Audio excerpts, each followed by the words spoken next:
PG Kumpavat ST depot manager Bhuj Diwali વિશે દર વર્ષે વતન તરફ પ્રવાસીઓનો ઘસારો રહેતો હોય છે. ઘણા લોકો નોકરી ધંધા અર્થે કચ્છમાં રોજગારીની તકો સારી એવી હોય, બહારના લોકો ઘણું સ્થાનાંતર થયું છે.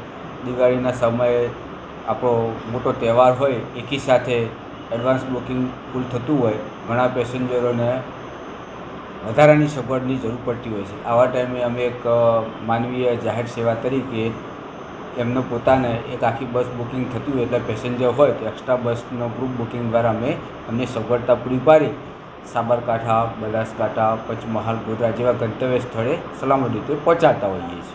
આપ સમજી શકો છો કે તહેવારો દરમિયાન બધા વતનમાં જતા હોય, વેકેશન હોય એટલે એક તરફી એમને ટ્રાફિક મળતો હોય છે, રિટર્નમાં મળતો નથી હોતો. એટલે દર વર્ષની જેમ અમે એક્સ્ટ્રા બસના ભાડા મુજબ એમને એમના ગંતવ્ય સ્થળે પણ એમને જોઈતા ટાઈમે જે જગ્યાએ જોઈએ એ જગ્યાએ એમને પિકઅપ કરી અને વતન ભણી એમને કોઈ અગવડતા ના પડે પહોંચાડતા હોઈએ છીએ.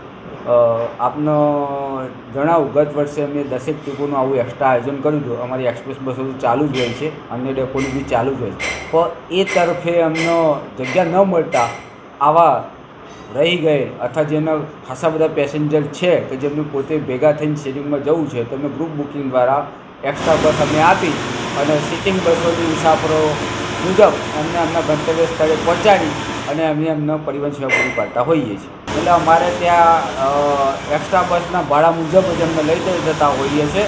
એમના પ્રતિનિધિ અથવા એમના કોન્ટ્રાક્ટર અથવા એ પોતે બધા ભેગા મળીને અમને મળે એટલે એમને અમે એડવાન્સમાં વાઉચરથી એમને બુકિંગ કરી આપતા હોય છે. જે લોકો ટેકનોસેવી છે, જે લોકોને મહિના પહેલાંનું વતનમાં જવાનું પ્લાનિંગ છે, એમને તો એડવાન્સ એ જીએસઆરટીસીની એપ્લિકેશન વેબસાઇટથી કરાયેલું જ હોય છે. ફ્રેન્ચાઇઝી દ્વારા પણ એમને ગ્રુપ બુકિંગ કરાયેલું છે. એ સિવાયના હજી અમને એવું છે કે અમને આખી બસના અમે પેસેન્જર છે તેમના માટે અમે વધારાની સવલત સલામતીથી પૂરી પાડવાનો એક આ નમ્ર પ્રયાસ કરેલ છે. આખી બસ ભરાય એટલા પેસેન્જર હોય, કારણ કે રિટર્નમાં અમને ટ્રાફિક મળતો હોતો નથી એટલે એક તરફી એમને ભાડું એમના જોડેથી લેવાનું થતું હોય છે. એટલે એક્સ્ટ્રા બસના ભાડા મુજબ એમનો 52 સીટિંગ મુજબ અથવા 55 હોય તો 55 મુજબ એ પ્રમાણે એમને બુકિંગ કરી આપતા હોઈએ છીએ.